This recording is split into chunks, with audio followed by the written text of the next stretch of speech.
इस वक्त की बड़ी खबर के साथ फर्जी दिव्यांग सर्टिफिकेट मामले में सरकार सख्त नजर आ रही है। एक कमेटी का गठन इस विषय को लेकर के कर दिया गया है। प्रमुखता से हम लोगों ने लगातार ये खबर दिखाई थी, युवाओं के रोजगार से संबंधित ये बड़ी खबर, युवाओं से जुड़ी ये सीधी खबर, फर्जी तरीके से किस तरीके से सर्टिफिकेट प्राप्त कर नौकरियां ली जा रही हैं। 100 कर्मियों की एक सूची तैयार की है सरकार ने। 7 सदस्यीय समिति का गठन भी कर दिया गया है। यह दिखाता है कि सरकार इस विषय को लेकर के अब गंभीर नजर आ रही है। फर्जी दिव्यांग प्रमाण पत्र बनवाकर नौकरी लेने का यह पूरा मामला, गलत तरीके से नौकरी लेने वालों की संख्या अब 100 तक पहुंच गई है। एसओजी यानी स्पेशल ऑपरेशन ग्रुप के अधिकारी वीके सिंह से खास बातचीत भी हमने इस विषय को लेकर के की और बड़ी बात जो निकल के आई है उसमें से यह कि शुरुआती जांच में 43 में से 37 प्रमाण पत्र फर्जी पाए गए। 5 सालों का अब रिकॉर्ड खंगाला जा रहा है। यानी शुरुआती सिर्फ 43 प्रमाण पत्रों में से जब जांच बिठाई गई, पुष्टि की गई तो उसमें 37 प्रमाण पत्र फर्जी पाए गए हैं।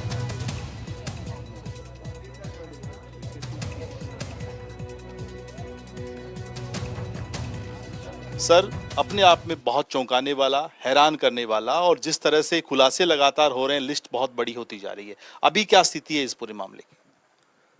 देखिए, ये तो संदेह था कि दिव्यांगता प्रमाण पत्र में गड़बड़ी निकलेगी, लेकिन इतनी बड़ी गड़बड़ी निकलेगी इसका हमें अंदाज़ा नहीं था कि 43 लोगों का टेस्ट कराएं और केवल 6 लोग दिव्यांग पाए जाएं और शेष लोग जो रिक्वायरमेंट है उस रिक्वायरमेंट के अनुकूल नहीं होके और वो अयोग्य पाए जाएं।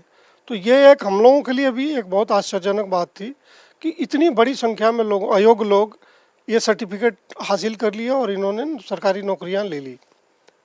जब से इसके बारे में लोगों को जानकारी आई है कि इस दिव्यांगता प्रमाण पत्र पर एसओजी ने कॉग्निजेंस ले लिया है और हम लोग जांच करा रहे हैं, तो एकदम से शिकायतों का बाढ़ आ गया है। हर दिन बहुत बड़ी संख्या में शिकायतें आ रही है और काफ़ी सरकारी कर्मचारियों के खिलाफ आ रही है शिकायतें, जिन्होंने फर्जी दिव्यांगता प्रमाण पत्र के आधार पर नौकरी हासिल की है। लगभग 3 दिन पहले तक 43 केस होने के बाद कोई 50-60 केस पेंडिंग थे। अभी मेरा अंदाज़ा है कि ये शिकायतें बढ़ के 100 से ज़्यादा हो गई हैं जो आज के डेट में पेंडिंग है परीक्षण के लिए। एक चौंकाने वाली बात यह है कि जब इनका फिजिकल करवाया जा रहा था, जिनकी शिकायतें हैं, उसमें भी फर्जीवाड़े की शिकायत या कोशिश जो है वो की गई है।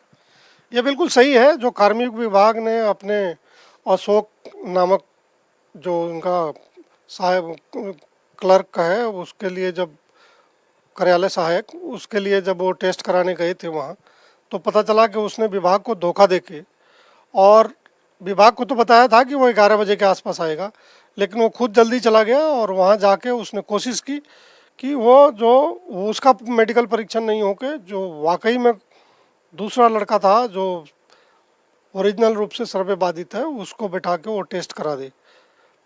ये उसकी चालबाजी चली नहीं और जो जांच टीम थी उनकी सतर्कता ने उसको पकड़ लिया और वो पुलिस में एफआईआर भी हुई है। गांधीनगर एसएचओ उसके इंक्वायरी अफसर हैं।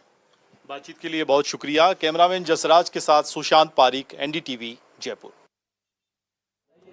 तो एसओजी चीफ वीके सिंह से ये खास बातचीत हमारे इनपुट एडिटर कर रहे थे। इस पूरे मामले को लेकर के अब राजस्थान में सियासत गरमा रही है, क्योंकि धीरे धीरे अब इसकी परतें भी खुल रही हैं और सरकार का एक्शन, प्रभावी एक्शन, इसको और एक बड़ा मुद्दा बना रहा है। देखिए हुआ क्या था, ये विषय आपको ब्रीफ कर देता हूं छोटा सा, उसके बाद फिर हम लोग सुशांत के पास चलेंगे। राजस्थान में दिव्यांगों को 2% का आरक्षण है। जाली प्रमाण पत्र देकर कई लोगों को नौकरी दी गई। ये संदेह जब एसओजी को हुआ तो उसके बाद 66 दिव्यांगों को बुलाया गया। 23 आए ही नहीं, डर के भाग गए। बचे 43 का जब जांच बैठाई गई 43 के ऊपर तो 37 जाली प्रमाण पत्र उसमें निकले। तो रेशियो आप देख लीजिए, 43 लोगों के प्रमाण पत्र की जांच हुई, 37 उसमें जाली निकलते हैं। ये अपने आप में पूरा एक बड़ा प्रोपोर्शन पर सवाल खड़े करता है। सुशांत पारिक हमारे इनपुट एडिटर हमारे साथ जुड़ रहे हैं, उनका रुख कर लेते हैं। सुशांत, ये बातचीत आप एसओजी चीफ से कर रहे थे, लग रहा है उनकी बातों से कि इस बार एक बड़ा एक्शन इसको लेकर के हो सकता है। सफलता भी मिली है, लेकिन ये शुरुआती सफलता अभी कहां तक पहुंचेगी?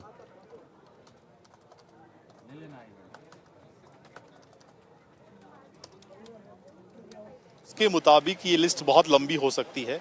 जो नाम हम सुबह चला रहे थे उसमें आप देखिए कि दोगुना हो गया है वो आंकड़ा, करीब 100 के आसपास, और शिकायतें लगातार मिल रही हैं। और बड़ी बात ये कि जिस तरह से एसओजी ने अभी शुरुआती तौर पे जांच शुरू की है, मेडिकल बोर्ड से एग्जामिन करवाने की प्रक्रिया शुरू हुई, तो बहुत सारे तो ऐसे हैं जो उसमें जांच करवाने नहीं आए हैं, वो मैदान छोड़ चुके हैं, अपना घर छोड़ चुके हैं और ठिकाने बदल लिए हैं, क्योंकि एसओजी अब एफआईआर दर्ज करेगी। अभी तो परिवाद था, एफआईआर दर्ज होगी, उसके बाद उनकी गिरफ्तारी की जाएगी। विभागीय तौर पर एक्शन लेने की प्रक्रिया शुरू हो गई है। कई जगह सस्पेंशन की जो प्रक्रिया है या सो कुछ नोटिस की जो प्रक्रिया है वो शुरू हो गई है। लेकिन आप ये समझिए कि कितने बड़े पैमाने पे रैकेट चल रहा था, कैसे राजस्थान का कोई जिला नहीं ऐसा जिसमें इस तरह के केस नहीं आए, और लगभग सभी जिलों में इस तरह की शिकायतें हैं।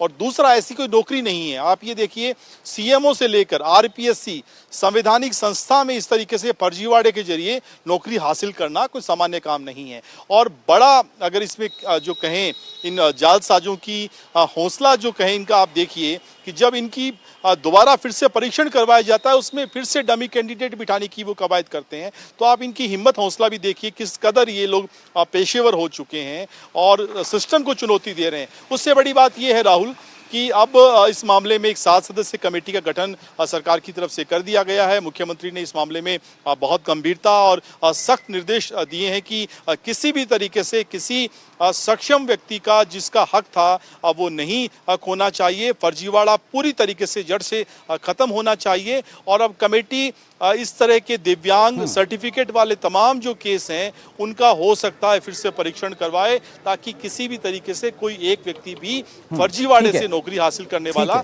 सिस्टम ये अपना आप में एक बड़ा मुद्दा ये अपने आप में बनता जा रहा है सुशांत। लगातार हम लोग इस पर अपनी नजरें बनाए रखेंगे। और जो आंकड़े मेरे पास मेरी टीम ने मुझे दिए वो देखिए कितने चौंकाने वाले हैं सुशांत। इस बात पर मैं आपसे बात खत्म करूंगा कि 43 लोगों की जांच बैठाई गई, 37 उसमें फर्जी पाए गए। तो ये जो पूरा रेशियो है ये पूरा इंक्लाइंड है एक तरफ, यानी कि अब आप लगा लीजिए अगर 43 को अब आप मोटा हिसाब अगर लगा लें कि 1000 लोगों में से इसका मतलब 700-800 लोग क्या फर्जी प्रमाण पत्र लिए बैठे हैं। तो ये जांच का एक बहुत बड़ा विषय बनता है। इस पर लगातार हमारी कवरेज जारी रहेगी। फिलहाल शुक्रिया सुशांत आपका, हमारे इनपुट एडिटर सुशांत पारेख हमारे साथ जुड़े हुए थे, दे रहे थे जानकारी। इसी